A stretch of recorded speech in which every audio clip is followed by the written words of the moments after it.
1985 yılında Halk Eğitim Merkezi'ne usta öğretici olarak göreve başladım. Ben de 1997'de Gevaş Meslek Yüksekokulu'na geçtim.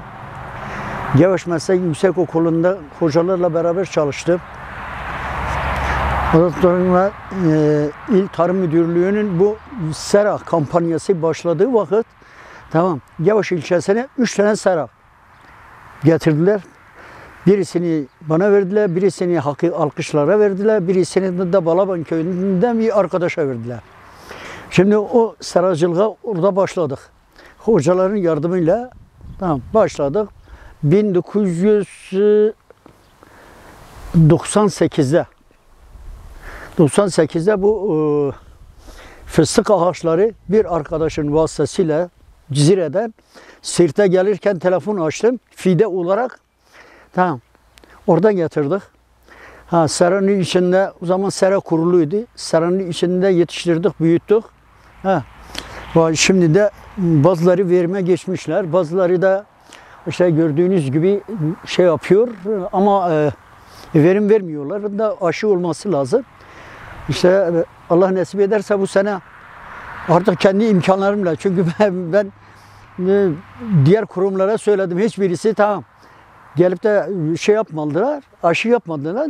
Ben kendi imkanlarımla bunların aşısını yapacağım. Bizim hikayemiz, fıstık hikayemiz de böyle başladı. Ve de Gevaş'ın belirli kesimlerinde çok güzel yetişen bir bitkidir.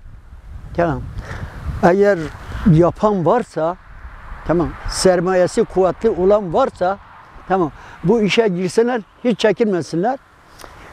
Sirt'e getirsinler. Fideleri ucuzdur, fideleri kendileri de yapabilirler. Fıstık tohumu kendiliğinden fıstıkları toprağa atıyorsun, poşetlere dolduruyorsun, toprağı atıyorsun, içine iyi bakmak, zaten fide kendiliğinden çıkıyor. Yani yapan varsa gerçekten hem memleket için hem insanlar için de iyi bir nimettir. Getirisi çok güzeldir.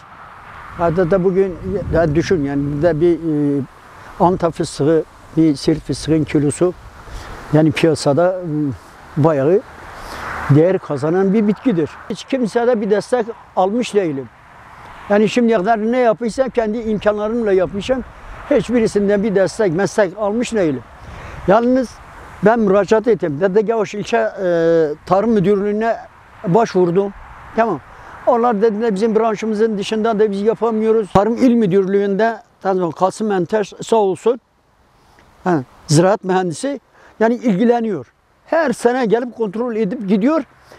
Ama onun da zamanında bu pandemi nedeniyle göz aşısını yapamadılar. Ama gerçekten yani bizimle ilgileniyor. Yani tek o ilgileniyor. Yani de il olsun, ilçe olsun. Yani ilgilenen tek o çocuk oldu. Kendisine teşekkür ediyorum.